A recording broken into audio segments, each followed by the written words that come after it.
Autumn is a fleeting season here in the far north of Norway.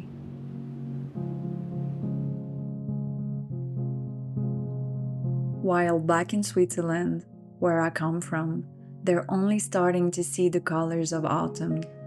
Here, the feeling of the coming winter is already well settled. And so the need to get ready.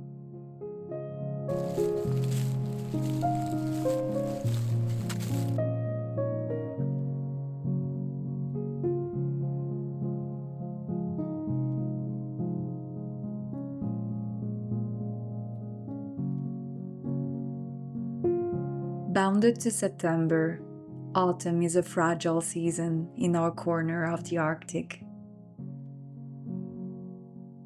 And while we enter October, winter slowly makes its way through our valley. The temperatures gradually drop, wrapping every bit of nature in graceful fragments of ice.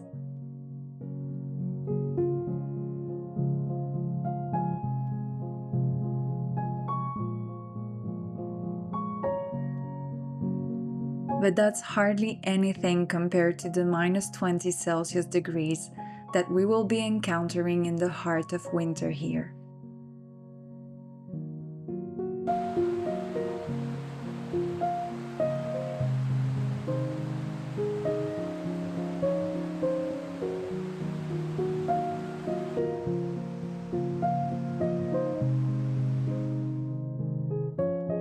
And in order to stay warm in the house, we needed some additional firewood this year.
While last year we received our wood way after the beginning of winter, this year we anticipated a bit more and our delivery arrived literally the day before it started snowing.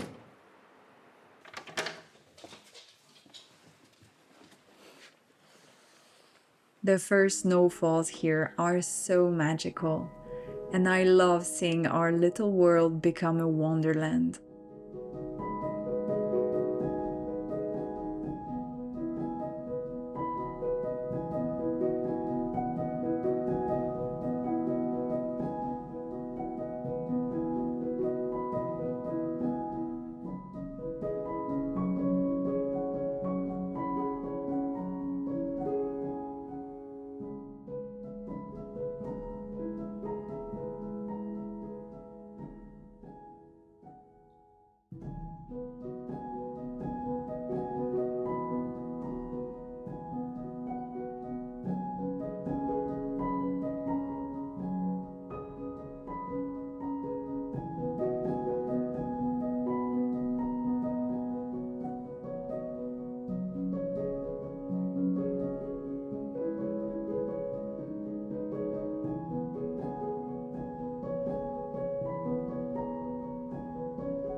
I'll probably say this every year, but there's something so hypnotic for me in stacking logs. The contact of the wood, the sound of the logs against each other, the satisfaction of building this beautiful wood wall.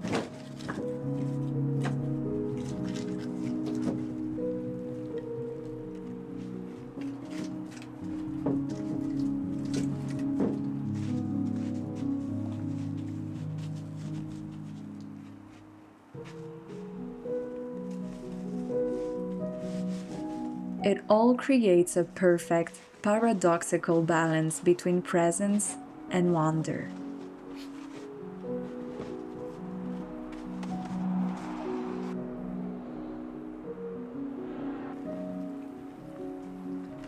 I ended up spreading the pallets over 4 different days just to have the pleasure to end my afternoons with this soothing activity.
So basically what happened here is that I've stacked the logs like on the second layer, and the second layer goes like in front of the door, and what's next to the door frame is now blocking the door so that it doesn't close anymore. And I think it's the case because like the bottom of the door is broken a little bit, and so the inner part is kind of going even more inside, and so it's not stopping at the frame of the door, but it's kind of going a bit inside of the cabin. I love doing this, but if I have to do the whole stack like all over again, I'm gonna be a bit disappointed by myself. But yeah, I guess I'm gonna call Jan just so that he laughs at me a little bit, because that's fun.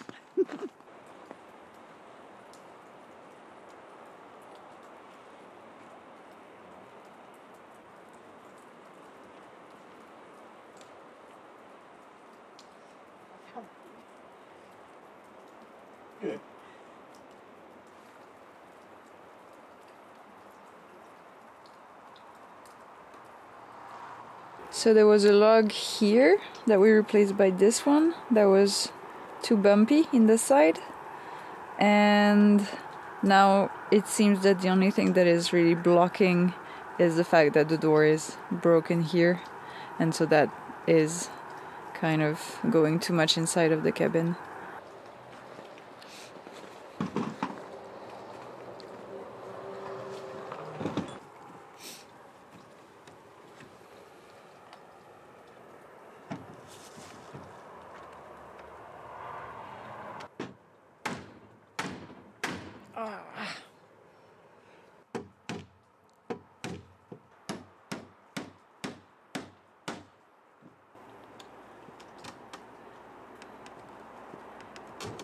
Ah, yes! You are the best, my love.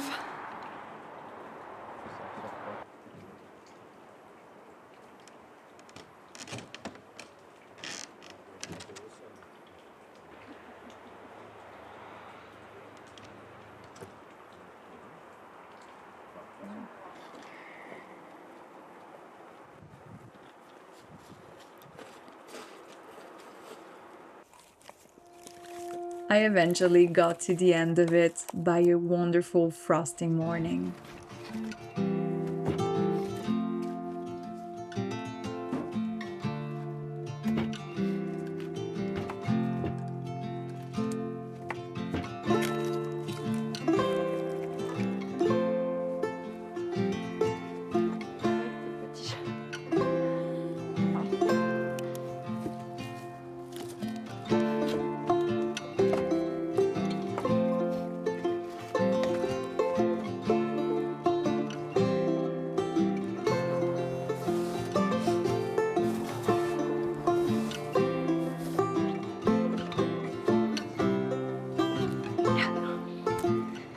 That's a very good thing done.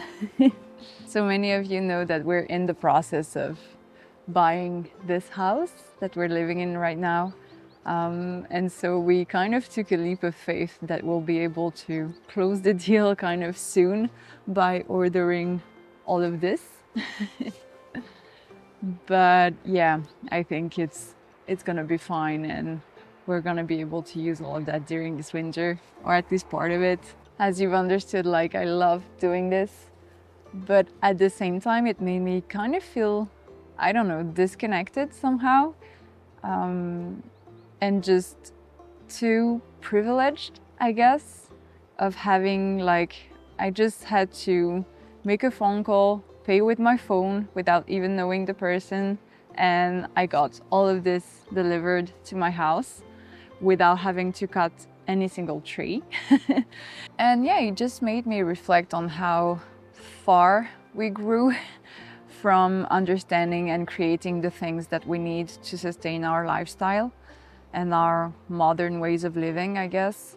So obviously right now I'm way too late in the season to cut my own wood, because it's supposed to, like, ideally it has to dry at least for a year after the tree has been cut and put into logs, so that you can use it and that it burns properly and that it heats the house properly.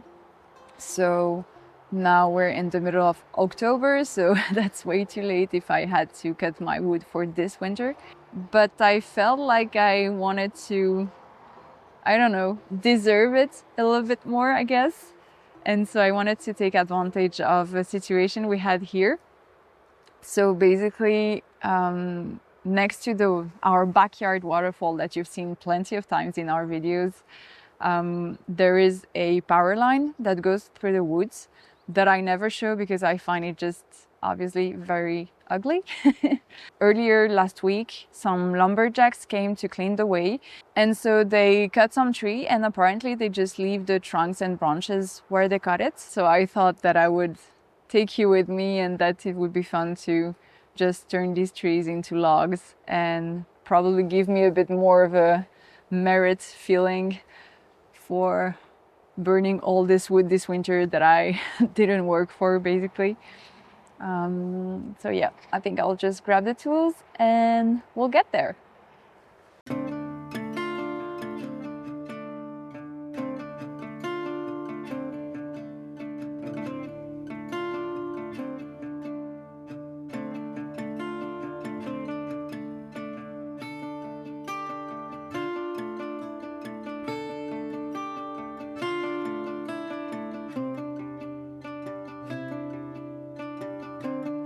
This has probably been here for, I don't know, ages, like decades.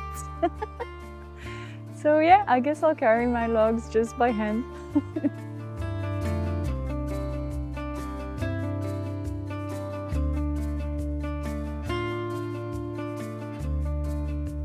When I first got to the spot after they had pruned even the young trees, I couldn't help thinking how mindless our impact on nature as a society is. A long time ago, we were part of all of this. We played a regulatory role just as any other species, and we were living in harmony with the world.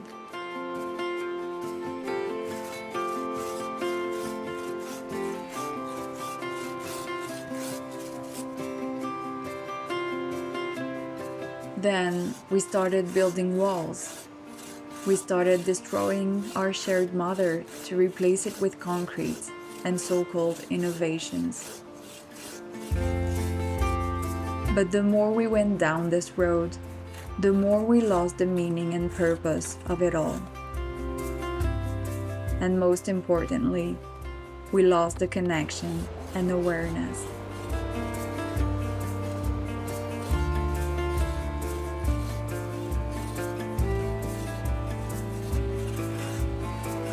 It often makes me sad to realize how seemingly details are taken for granted nowadays, though they're complete abnormalities. I'm talking here about phone, cars, electricity, and all of our modern amenities.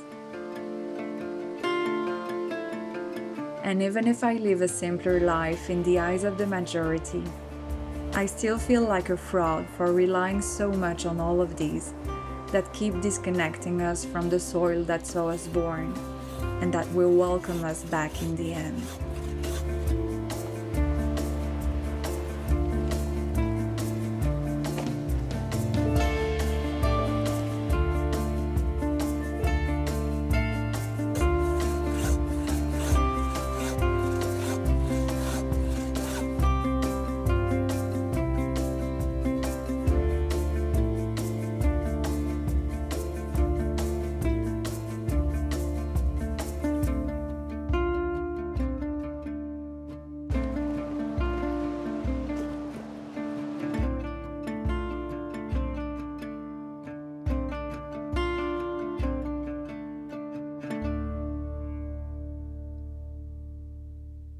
I believe that if people were to spend more time outdoors, contemplating what the raw world has to offer, they wouldn't need as many possessions to fill their inner void.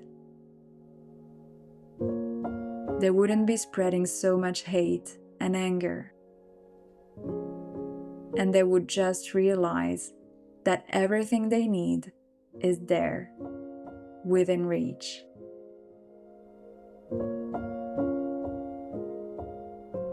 Only do they need to open their eyes and hearts to really see.